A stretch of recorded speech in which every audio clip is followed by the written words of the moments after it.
रची गई तब से हो। तुम्हारा जो वर्तमान को देख रही, तो वर्तमान के देखने से तुम्हारा जो भूत कर्म है वो तुम्हें छोड़ेगा क्या?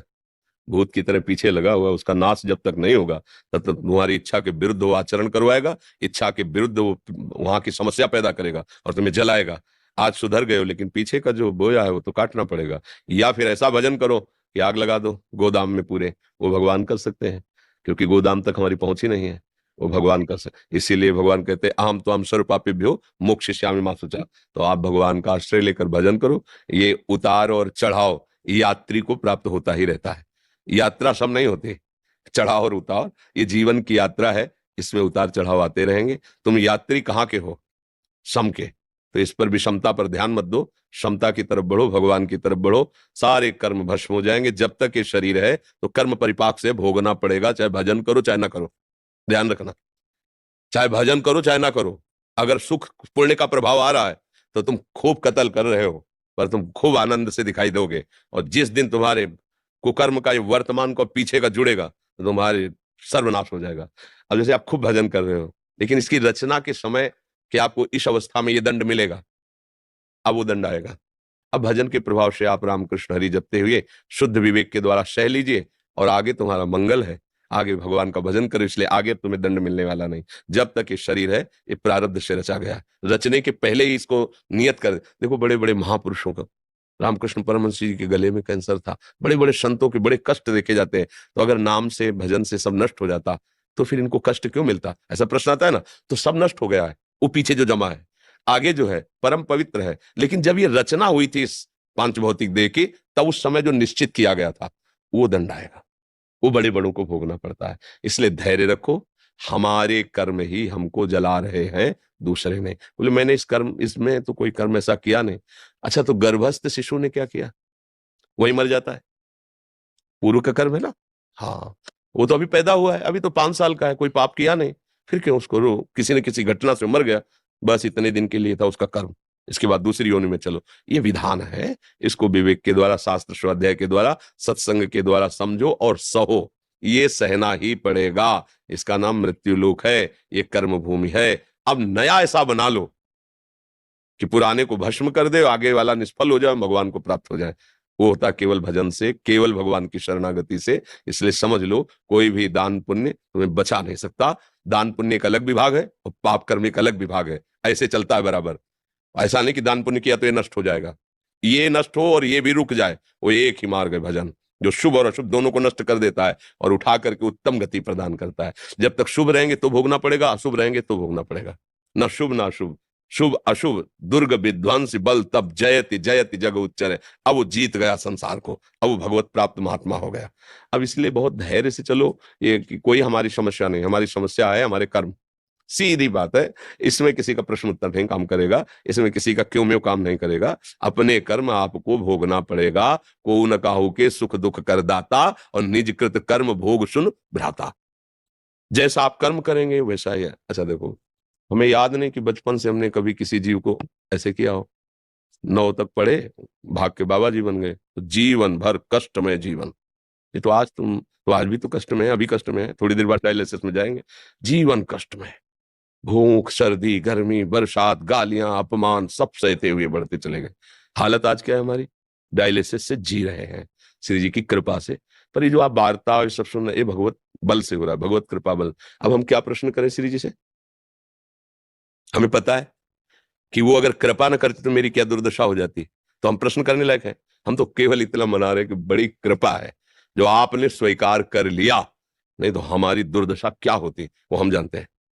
जब आधार ही नहीं तो बिना आधार के किसी को कुएं में फेंक दो, क्या होगा? यहाँ तो ऐसे ही हम लोग अज्ञान के कारण प्रभु को कोसने लगते हैं। हमने कोई बुरा नहीं किया, भगवान को तो बुरा नहीं किया, भगवान ने मेरा बच्चा क्यों छीन लिया, भगवान ने मेरा। थोड़ा विवेक धारण करो। जितने काम के लिए जो जितना आया है, अगर 1001 श्वास केवल मिली है उसको, तो 1002 श्वास नहीं ले सकता। विधान विधान है भगवान का। यहां तुम्हारा कुछ नहीं, तुम कुछ नहीं हो। पक्की बात समझ लो, भगवान का सब कुछ है, तुम भगवान के हो। अगर ये मान लोगे तो आप धैर्यपूर्वक यहां जियोगे और अंत में आपका बड़ा मंगल होगा और हृदय आनंदित। जैसे मानो इस समय रोग का प्रभाव है, कष्ट है, शरीर में पीड़ा है, घबराहट है, जी मिचलाना, क्या क्या मतलब वो तो क्या लिखे जब गुर्दे ही खराब है। पर आपको ऐसा महसूस हो रहा है मैं डिप्रेशन में हूं, मैं परेशान हूं, मैं बड़ा दुखी हूं। क्यों? इसलिए महसूस नहीं हो रहा कि उस बात को हम समझ रहे हैं और अपने मन को जहां दुख नहीं है वहां लगाए हैं। अगर वहां से हटे तो जहां आग में बैठे ना, अभी हालत खराब हो जाए, अभी मतलब अभी हम विक्षिप्त हो जाएं। लेकिन मन को आप पहुंचने नहीं देते, वहीं रहे, वहीं जहां सुख, इधर आग लगी मत आ। अब आप क्या हो? यही मन रख रहे हो, इसलिए आप दुखी हो। फिर कोसते हैं कि भगवान बुरा कर रहे हैं, हमने क्या बुरा किया। अगर आप असलियत जान जाओगे तो भगवान जो कृपा कर रहे हैं उस पर तुम्हें रोना आ जाएगा कि अगर मुझे वास्तविक हमारा हिसाब मिलता तो आज मेरी वो दुर्गति होती। पर आपने लाडले उस विधान की भी रक्षा की और मेरी भी रक्षा की। कैसे रखे हो, कैसे दुलार कर रहे हो। बिल्कुल सच्ची मानिए, कभी आरोप मत कीजिए कि भगवान बुरा कर रहे हैं। उनके जैसा कोई कृपालु नहीं। आप समझ नहीं पा रहे हैं, समझ नहीं पा रहे हैं। हम लोगों ने ऐसे ऐसे पाप किए हैं, ऐसी ऐसी गलतियां की है, भगवान उनको माने ही नहीं गलती। हमें मनुष्य शरीर दे दिया, हमको सतमार्ग दे दिया। उनके दुलार को तो तुम देखो, हमें वो प्रेत भी बना सकते थे, सुअर कुत्ता भी बना सकते थे, मनुष्य बना दिया। अपना उद्धार कर लो। अच्छा, कौन से अन्य योनियों में ऐसे कर्म किए? क्या मनुष्य क्योंकि कर्म कर ही नहीं सकते अन्य योनियों में, तो भगवान ने अपनी कृपा से दिया ना। उनकी कृपा की तरफ क्यों नहीं देखते?